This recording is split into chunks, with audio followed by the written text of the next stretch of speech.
पुढे नेल्या गेलं पाहिजे. कारण बऱ्याच लोक ग्रामीण भागातून शहरामध्ये आले असल्यामुळे आमची बोलीभाषा असो, आमचे संस्कार असो कमी कमी होत आहे. परंतु आता सर्वांना आठवण झालेली आहे, जर आदिवासी समाजाची संस्कृती जर संपुष्टात येण्याची जर वाटचाल सुरू झाली तर आदिवासी समाज हा जिवंत राहणार नाही, जनजाती समाज जिवंत राहणार नाही. अशा प्रकारच्या माध्यमातून आज समाज सुद्धा समोर येत आहे आणि समाज आणि आदिवासी विभाग 100% तुमच्या विद्यापीठाचे 100% पाठीशी राहील अशा प्रकारचं सुद्धा तुम्हाला मी शब्द देतो.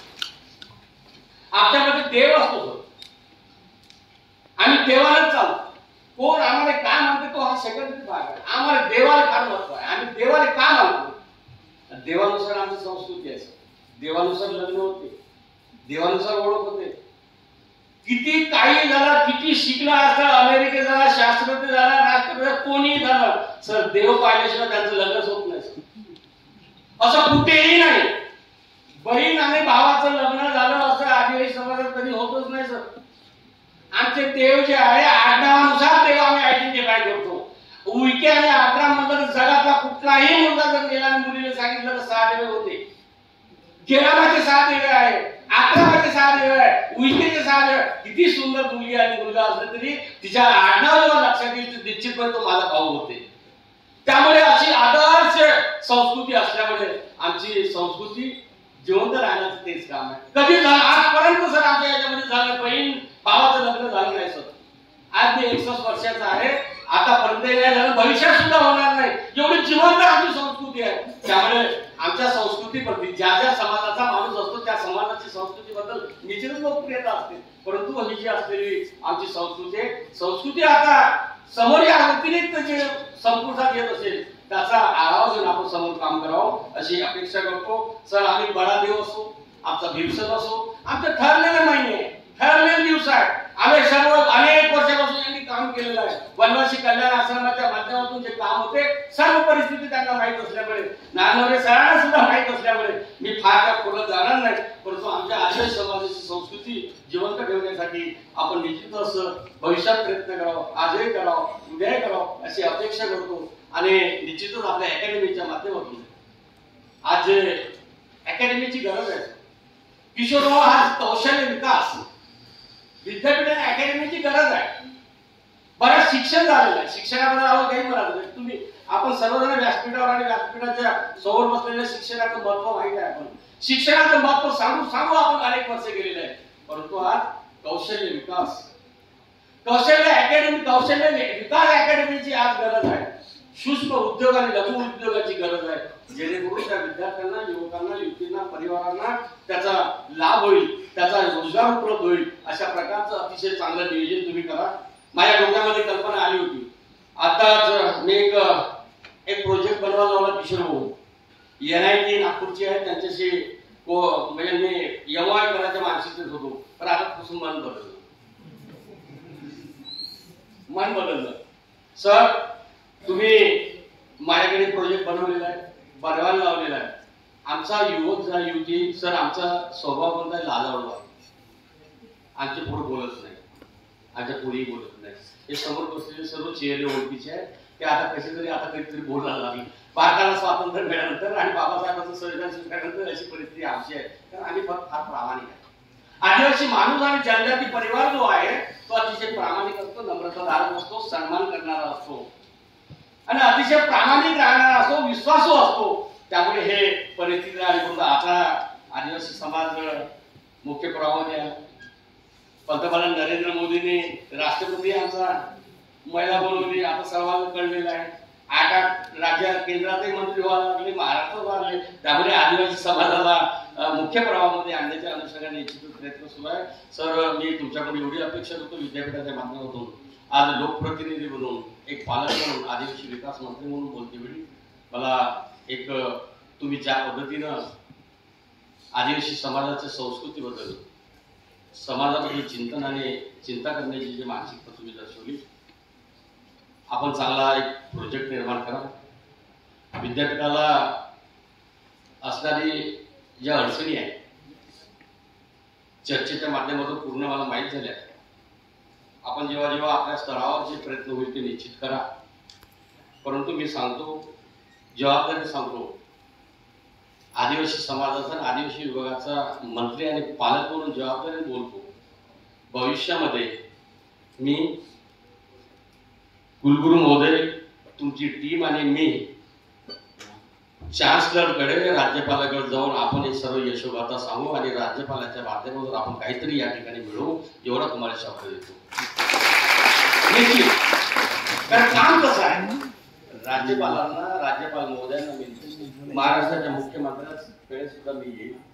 महाराष्ट्राच्या मुख्यमंत्र्यांना मी सांगेल, देवेंद्रजीला मी निश्चितपणे की देवेंद्रजी हे विद्यापीठ आदिवासी समाजाप्रती, जनजाती परिवाराप्रती सहानुभूती, प्रेम आणि विश्वास दर्शवून अतिशय त्यांची कला आणि संस्कृती जिवंत ठेवण्यासाठी अतिशय मोलाचं काम करत असल्यामुळे, त्यामुळे आपल्याला या विद्यापीठाला काहीतरी दिला गेलं पाहिजे. आणि तुमचा जो मुख्य संकल्प आहे, प्रचंड संकल्प जो आहे, तुमचे प्रचंड इच्छाशक्ती जी आहे, संकल्प आणि इच्छाशक्ती असल्यामुळे, आणि त्याचबरोबर तुमचं वेळापत्रक आहे, प्रकल्प, तुमचा संकल्प आहे, इच्छाशक्ती आहे, प्रबळ इच्छाशक्ती असल्यामुळे तुमची प्रबळ इच्छाशक्तीचे पूर्णता देण्यासाठी संकल्प केलेला आहे, तो पूर्ण नाही करण्यासाठी मी निश्चितच सहकार्य करेल असं तुम्हाला शब्द देतो. मला इथं बोलावलं, सन्मान केला, आदर केला, बराच वेळची इच्छा आहे, परंतु बोलते वेळी लोकप्रतिनिधी आणि आदिवासी विकास मंत्री बोलते वेळी त्यांच्या अपेक्षा मर्यादित आहेत.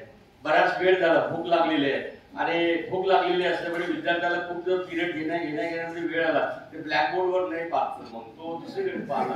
त्यामुळे निश्चितच एक हाडा मासाचा शिक्षक म्हणून, एक वरिष्ठ महाविद्यालयाचा प्राचार्य म्हणून, एक अनेक वर्ष विद्यार्थ्यांना अध्ययन आणि अध्यापन करण्याची प्रचंड सवय असल्यामुळे, विद्यार्थ्याचा चेहऱ्याचा प्रचंड अभ्यास केलेला असल्यामुळे आणि व्यक्तिमत्वाचा विकासाचा एक तास पिरियड घेतलेला व्यक्ती असल्यामुळे त्यांच्या चेहऱ्यावरचे हावभाव पाहून लक्षात येते की आता त्यांना काही ब्रिटिश करण्याची गरज नाही आणि वेळ नाही.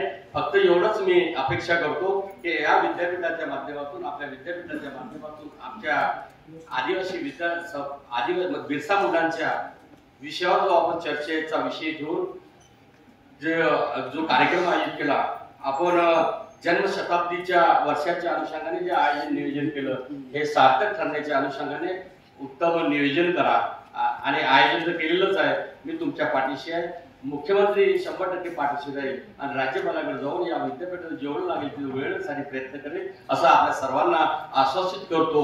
आणि मला उशीर झाल्यामुळे, थोडा उशीर झाला, कारण उद्घाटनही भाषण होतो, सर्वांचा सन्मानाने आदर करण्याची वेळ होती, परंतु लोकप्रतिनिधी म्हणल्यानंतर प्रत्येक ठिकाणी सन्मानाने हे तुम्हाला सवय लागलेली आहे, आता तुम्हाला कळलेलं आहे की लोकप्रतिनिधी एखादी तास तरी उशिरा येतोच, परंतु त्यामुळे मी जाणून बुजून उशिरा आलो नाही, कारण तुमच्यावर प्रेम आणि विश्वास आणि सहानुभूती तुम्हाला शुभेच्छा द्यायच्या असल्यामुळे, मनापासून आलो असल्यामुळे, काहीतरी ओढून खेचून आलो नाही, मनापासून तुमच्याशी संवाद आणि हितगुज करायला आलो असल्यामुळे जाणून बुजून असा कुठलाही विषय नाही. सर्व विद्यार्थ्यांना, संशोधकांना, मार्गदर्शन करणारा आयोजकांना मनापासून शुभेच्छा देतो. दोन्ही दिवसाचं चर्चासत्र 100% यशस्वी होईल आणि त्याचं निश्चित फायदा होईल अशी अपेक्षा करतो. उद्घाटन झालं असं जाहीर करतो. थांबतो.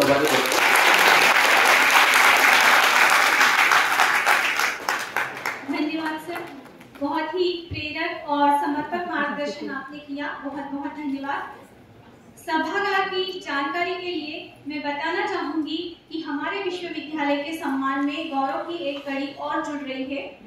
कवयित्री बहनाबाई चौधरी उत्तर महाराष्ट्र विश्वविद्यालय जलगांव ने अपने परिक्षेत्र में एक ऐतिहासिक और प्रेरणादायक पहल की है. विश्वविद्यालय ने अपने अधीनस्थ कॉलेजों में से उन छात्राओं का चयन किया है जो अपने परिवार में पहली साक्षर और शिक्षित महिला है. यह पहल न केवल शिक्षा के क्षेत्र में एक महत्वपूर्ण कदम है, बल्कि सामाजिक परिवर्तन की दिशा में भी एक प्रेरक संदेश है. इस विशेष अवसर पर ऐसी 9 छात्राओं को सावित्रीबाई फुले प्रथम शिक्षित विद्यार्थिनी सम्मान से सम्मानित किया जा रहा है. यह सम्मान उन संघर्षशील बेटियों की उपलब्धि का उत्सव भी है जिन्होंने शिक्षा के मार्ग पर कदम बढ़ाए हैं. आदरणीय मंत्री जी एवं समस्त मान्यवरों के हाथों इन छात्राओं को आज यहाँ चेक प्रदान किया जाएगा. मैं इस चयन समिति के अध्यक्ष माननीय व्यवस्थापन परिषद सदस्य प्राध्यापक नितिन झाटे जी एवं संचालक विद्यार्थी विकास विभाग आदरणीय डॉक्टर जयेंद्र जी लेखुवाले, सर, इनको छात्राओं के साथ मंच पर आमंत्रित करती हूँ। छात्राओं के नाम यहाँ पर हम ले रहे हैं। प्रथम छात्रा है ज्योति काल्या वसावे।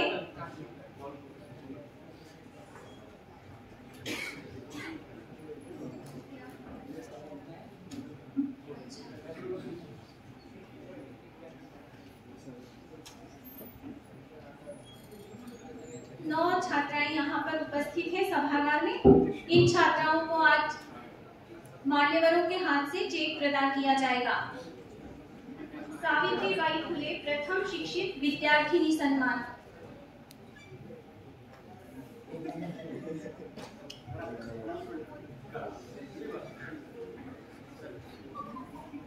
ज्योति काल्या वसावे प्रथम वर्ष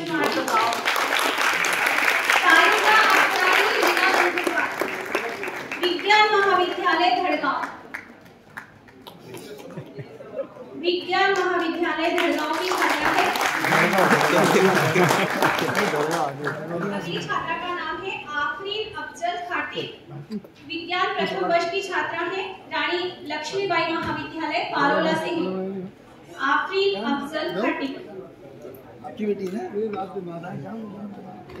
अगली छात्रा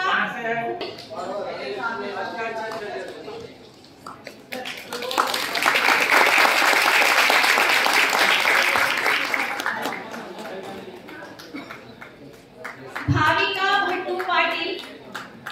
भाविका प्रथम वर्ष बीसीए की छात्रा है। Bhavika R C Patel education trust संचालित institute of management Bhavika Bhattu Patil Shirpur की यह छात्रा है। हमारी अगली छात्रा है आरती ओटारा पावरा। अश्विनी संभाजी गावित, आप लोग उपस्थित रहे। पावरा पार्वती अजित। आरती ओटाड़ा पावरा प्रथम वर्ष pharmacy Trimurti institute of pharmacy Jalgaon की छात्रा है। आरती ओटाड़ा पावरा।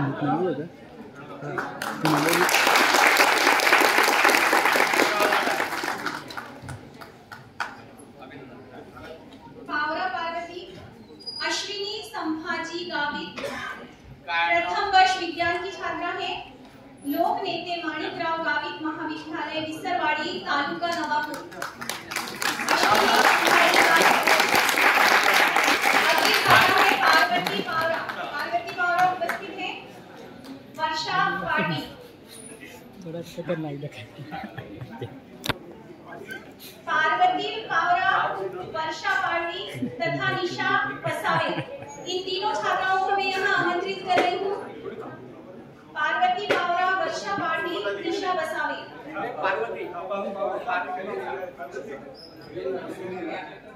पार्वती पावरा। अश्विनी संभाजी गावी।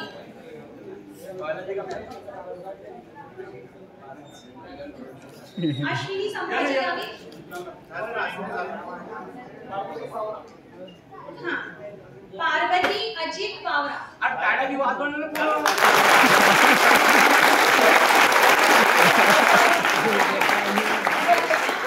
वर्षा पार्टी। वर्षा पार्टी प्रथम वर्ष कला वाणिज्य व विज्ञान महाविद्यालय तलोदा।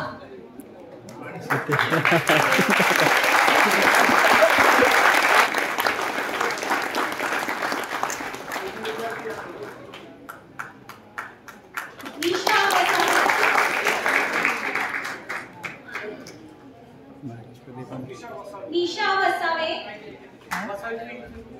निशा वसावे प्रथम वर्ष कला वाणिज्य व विज्ञान महाविद्यालय तलोदा।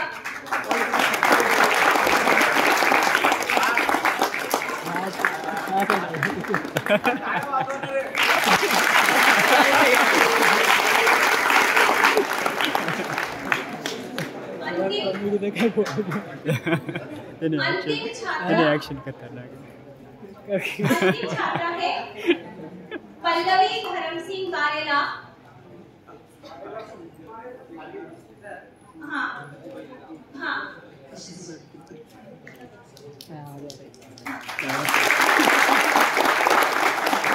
सम्मानित सभी छात्राओं से अनुरोध है कि वे मंच पर उपस्थिति रखें और मान्यवरों के साथ में एक फोटो सेशन करें आप। करीना पुरस्कृत छात्राओं को मंच पर आमंत्रित किया जा रहा है।